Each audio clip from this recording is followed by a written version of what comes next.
13 साल से अपने बच्चों की तलाश कर रही एक मां का बनवास बुधवार को खत्म हो गया। बच्चों के मिलने की आस छोड़ चुकी महिला की जिंदगी में एक इंसान मसीहा बनकर आया, जिसने मां से बच्चों को मिलाया। मां के खुशी के आंसू नहीं रुके।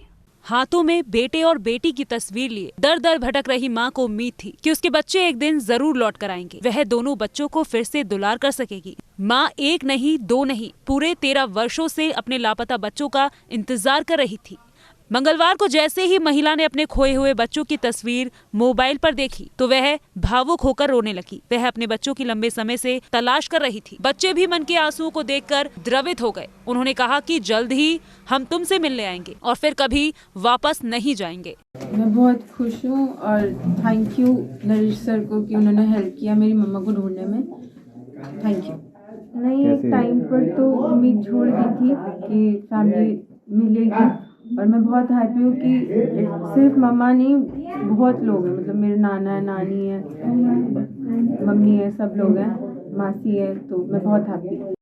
कुछ समय पूर्व चाइल्ड राइट्स एक्टिविस्ट नरेश पारस के संपर्क में बेंगलुरु का एक युवक एवं गुड़गांव की एक युवती आए। उन्होंने बताया कि वह आपस में भाई बहन दोनों जॉब करते हैं। उन्होंने बताया कि 13 वर्ष पूर्व वह आगरा से लापता हो गए थे। उनको अपने परिवार के बारे में कोई जानकारी नहीं है। युवती ने अपनी मां की गर्दन पर जले के निशान बताए। माँ बाप के नाम को लेकर भी वह आश्वस्त नहीं थे। जब लापता हुए थे तो लड़की की उम्र 9 वर्ष एवं लड़के की उम्र 6 वर्ष थी। यह बच्चे 2010 में मेरठ ट्रेन में मिले थे। पते के रूप में इन्होंने अपना घर बिलासपुर बताया। बिलासपुर मध्य प्रदेश में तथा आगरा उत्तर प्रदेश में। ऐसे में इनके घर का पता लगाना बड़ा मुश्किल था। नरेश पारस ने मध्य प्रदेश में इन बच्चों की जानकारी ली। वहां इस नाम के बच्चे लापता नहीं मिले। ऐसे में उन्होंने आगरा गुमशुदा प्रकोष्ठ के अजय कुमार से संपर्क किया। आगरा में राखी तथा बबलू नामक लापता हुए बच्चों की जानकारी मांगी। अजय कुमार ने सभी थानों से जानकारी ली तो पता चला कि थाना जगदीशपुरा में यह दोनों बच्चे लापता हुए थे। पुलिस जब उनके घर पहुंची तो मां किराए पर रहती थी। वह मकान खाली करके जा चुकी थी। इसके बाद पुलिस ने खोजबीन की तो उसका पता शाहगंज के नगला खुशी में मिला। बच्चों की फोटो महिला को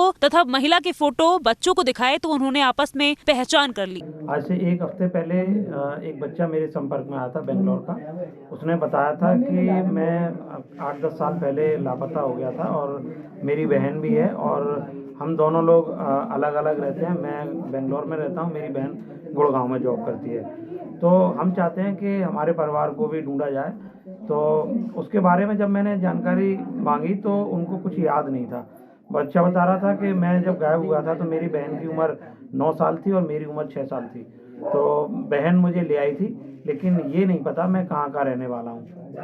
बहुत अच्छा लग रहा है, बहुत अच्छा लगा। ऐसे सबके बच्चे मिल जाएं, जिसके खोए बेटी बेटा, उसकी माँ का आत्मा को शांति मिले। जैसे मैंने तड़पी है ऐसी कोई ना तड़पे। मां ने बताया कि हर समय वह अपने साथ बच्चों के फोटो लेकर घूमती है। साथ में थाने में दी गई तहरीर को भी अपने पास रखती है। थाने वालों ने कहा था कि बच्चा मिलने पर सूचित कर दिया जाएगा। इसी वजह से वह हमेशा जगदीशपुरा के आसपास ही किराए का कमरा लेकर रहती है। मां को रोता देखकर बच्चे भी बोले, आप रोइए नहीं, हमें अच्छा नहीं लगता है। मां ने कहा कि बेटा इन आंसुओं को निकल जाने दो, यह खुशी के आंसू है। 13 सालों से मुझे तुम्हारा इंतजार था, आज यह खुशी की घड़ी आई है। बेटे ने कहा कि आज ही बेंगलुरु से ट्रेन द्वारा आगरा आ रहा हूँ। उधर बेटी ने भी कहा कि वह गुड़गांव से आ रही है। नानी बोली, बिटिया रानी फिर हमें छोड़कर मत जाना, तुम्हारे बिना हम जी नहीं पाएंगे। माँ तथा बच्चों के वर्चुअल मिलन को देखकर हर किसी की आंखें नम हो रही थी। सभी कह रहे थे कि आज भी ईश्वर है जिसने 13 साल बाद बिछड़ों का मिलन कराया है।